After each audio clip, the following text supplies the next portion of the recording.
Hi guys, welcome back to the channel. I'm Office Bloke Daz. And I'm Office Bloke Max. Here we are, two of us today. Mike's still on vacation, on that ever-long 364-day vacation that he gets every year. Absolutely, yeah. No, I'm kidding. He's back next week. He's sunning himself up in sunny Spain, booging in Benidorm with his budgie smugglers on. Right? I can't get the picture out of my mind. Bet everyone. If anyone's got any photographs of Mike in budgies in Benidorm, let us know. Send them in. We'll review. The greatest songwriting theft of all time. It's a great title. It's a great title. The greatest songwriting theft of all time. Dun, dun, dun, dun, dun, dun, I'm trying to think of other ones that. Yeah, that's a good shout. Pressure. Ed Sheeran got done for it, I think, or got sued by Marvin Gaye. I think he got away with it. He did get away with it because I think he played. Not got away with it, but I think it was cleared. Yeah, because they get away with it. It's probably the wrong word to use. Remember, because isn't the story like he played the 4 chords and and said like live and then sang like 50 different songs. Title sheet's like, oh no. They do get reused a lot. There's a video on YouTube that sort of like says, listen to these songs in the same 4 chords. Yeah, there's so many. But anyway, let's get into this. This is the greatest songwriting theft of all time. This tiny fraction of music led to possibly the greatest theft in music history. Tune. It's an amazing song. You might have heard it's because the Verve sampled it Ashcroft. on Bittersweet Symphony, but they got permission, so that wasn't actually the theft. It's actually something much worse, almost ridiculous. The story begins back in 1965, when the Rolling Stones released their song, The Last Time. Well, this could be the last time. This could be the... Your first thought might be, this doesn't sound anything like Bittersweet Symphony. No. And that's because the sample doesn't come from this original, but instead from a cover version. In the mid-60s, the Rolling Stones were managed by Andrew Oldham. As a side project, Oldham would produce his own records under the name The Andrew Oldham Orchestra, including this record, The Rolling Stones Songbook. One of the songs featured on this record is a cover of The Last Time. I can hear it there. Yeah, absolutely. 30 years later, in the mid-90s, Richard Ashcroft of The Verve discovered this relatively unknown record and decided to take a small sample from this song and write something completely new. He took this 4-bar loop and, along with the rest of the band, added dozens of instruments and wrote a completely new song based around this sample.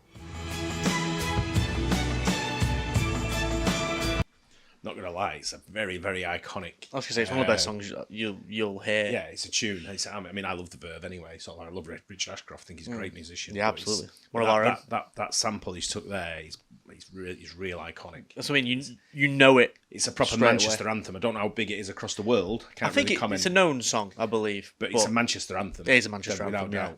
It's like if you've seen Oasis, you're a very, very lucky person because it's Ashcroft supported. Yeah, it is. Yeah, it's Ashcroft. Wembley, August 2nd. There you go. You've seen Ashcroft, that song live, and then Oasis come on.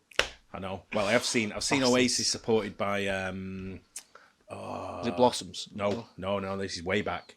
In the USA, it was in the House of Blues in Atlantic City. They were warming up for the gig at Madison Square Garden. Oh, wow. And it was... It's height of Oasis. It was the band from Leicester, Kasabian. Oh, nice. Kasabian were on. That's original Kasabian as well. That's good Kasabian. Yeah. Wow. Yeah. Because they recorded so many more tracks and instruments, there's a lot more to the song than just the sample of The Last Time. Verve guitarist Nick McGabe explains, the sample hardly featured in it at all. The main string line everybody seems to think is the sample is Will Malone's score. Hence, the high string line that comes in at the beginning and then the swelling strings have got nothing to do with the Rolling Stones. Nonetheless, they got permission to use the sample and agreed a 50-50 split in royalties with Decca Records, who own the recording. But just before the song was released, they had a problem.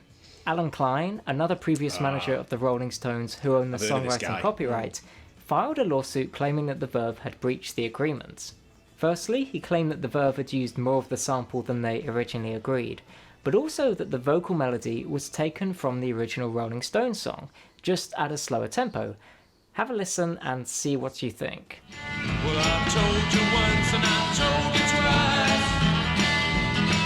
It's a bittersweet symphony that's life. I get what So just on the similarity of these two vocal melodies, I've heard of that Alan Klein before.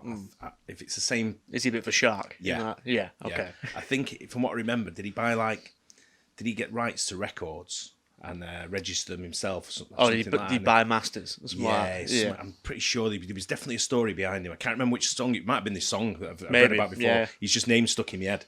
I don't remember his name. It's so techie though. Yeah. It's so muddy, this business. Melodies, the Verve were sued, claiming they stole the song from Mick Jagger and Keith Richards. But there was never, I mean, I even knew that we may have the whole publishing taken away from us before we even put it on as a single. So it was in a no-win situation, and the song deserved to be heard at the end of the day. The song's bigger than me, bigger than the band. Bittersweet Symphony was released in the summer of 1997 and soon became the Verve's biggest hit and one of the defining songs of the Britpop era, all whilst this lawsuit continued. But when Alan Klein saw how successful the song was, he no longer wanted the Verve to share the credit with Jagger and Richards, he instead wanted all of the credit. The case was settled out of court and Richard Ashcroft and the Verve were asked to hand over all songwriting credit and all royalties to Mick Jagger and Keith Richards. It was called one of the toughest deals in music history, and Ashcroft joked that Bittersweet Symphony was the best song Jagger and Richards have written in the past 20 years. The song was even nominated for a songwriting Grammy, and it was Jagger and Richards' name on the ballot, even though they played no role whatsoever in writing the song. Wow. Whilst it wasn't their fault what had happened, Mick Jagger and Keith Richards didn't get involved. In the end, it's not in the Stones' hands, it's in the hand of some guy in a suit in New York City who owns their material. The Bittersweet Symphony, you're a slave to money, then you die. Then some geezer comes and takes all the publishing from it. It's sort of beautiful. So it seemed like there was nothing anyone could do. Jagger and Richards couldn't hand over credit because they didn't actually own it. It was Klein's publishing company. Klein was notorious as this ruthless businessman, using the most aggressive tactics to protect the music rights that his company ABCO managed. He managed a number of high-profile artists, but because of the many ugly disputes he'd be involved with, the artists he worked with often ended up distrusting or even resenting him. When did you personally decide that Klein probably wasn't the man you thought he was? Well, you're concluding that I thought he was something, you know. My position has always been the devil in the deep blue sea. And it wasn't just Ashcroft and the Verve who were being screwed over. Andrew Oldham, who produced the cover version in the sample, sued Klein, claiming he was entitled to more money because of the song's use in advertising. And David Whittaker, who arranged the Oldham version, said the whole thing just makes me a bit sick. By 2019, it was estimated that Bittersweet Symphony had earned Jagger and Richards $5 million.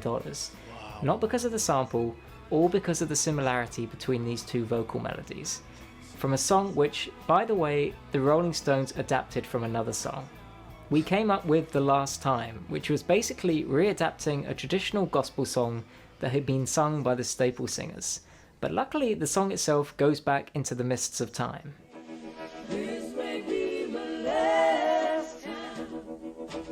This is a great example of what is so typical in these music lawsuits. It's rarely one artist feeling that their work has been copied, it's the manager or people not involved in the creative process whatsoever.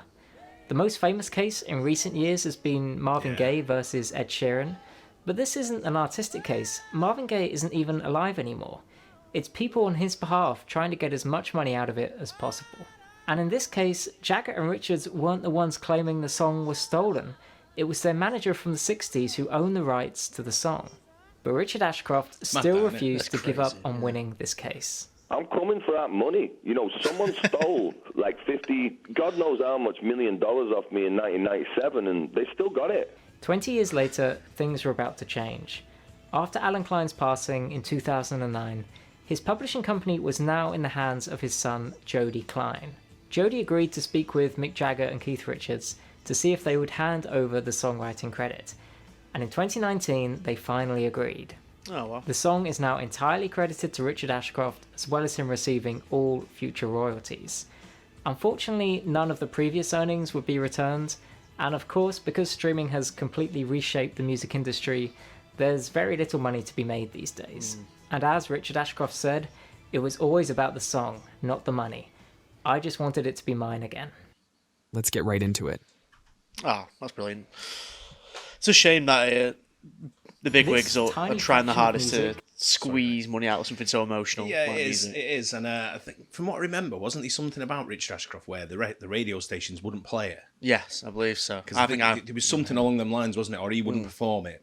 There was something that stopped him either performing it, and it was probably to do with this. I'm surprised if he didn't go. Not having the royalties. Don't play it. I think he did. I think something in the back of my mind sticks, and that's maybe where I've got the name from, Alan Klein. Stubborn. that Klein name definitely resounds with me for some kind of story, and I've seen it there with Lennon and stuff like that. I was going to say, if you piss off John Lennon, you're not doing a good job. But you know, it's but Ashcroft's one of them guys where he's very Oasis-esque. He's very nice, mank as fuck. Well, he's got a bit of a Scouse accent there, I thought. Is he Wigan? Yeah. So he's halfway between here and Liverpool. And but his accent has changed because that sounded a little bit Scouse there. But now he's got a proper mank accent. He's been hanging around with the Gallagher's too long. You know what I mean? And now he's on tour with them again. Yeah, so who knows what'll happen. Yeah.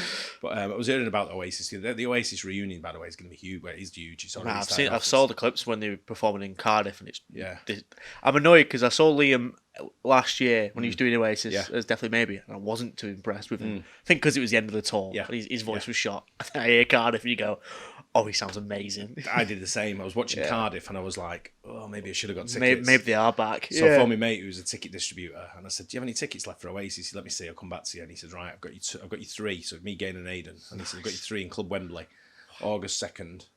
So I was like, sweet, how much do we owe you? He went, no, free of charge, mate, on me. So I've got Club Wembley, Oasis free. Oh my god! Buzzing, because when I heard it, I thought that's proper Oasis. It sounds just like the Oasis. Back. It's a fact. I've seen him like 3 or 4 times in concert. Really? So I've seen him before, and it's they are very, very good. And now it's Wembley. I've never seen him at Wembley. No, I think my dad saw him at Main Road, 95, I think, and then Nebworth 96. Yeah, and you go. Hey, if there's any sort of gigs to see Oasis, it's Main Road and Nebworth. Yeah, Nebworth, yeah. And now they're doing Heaton Park, which will be.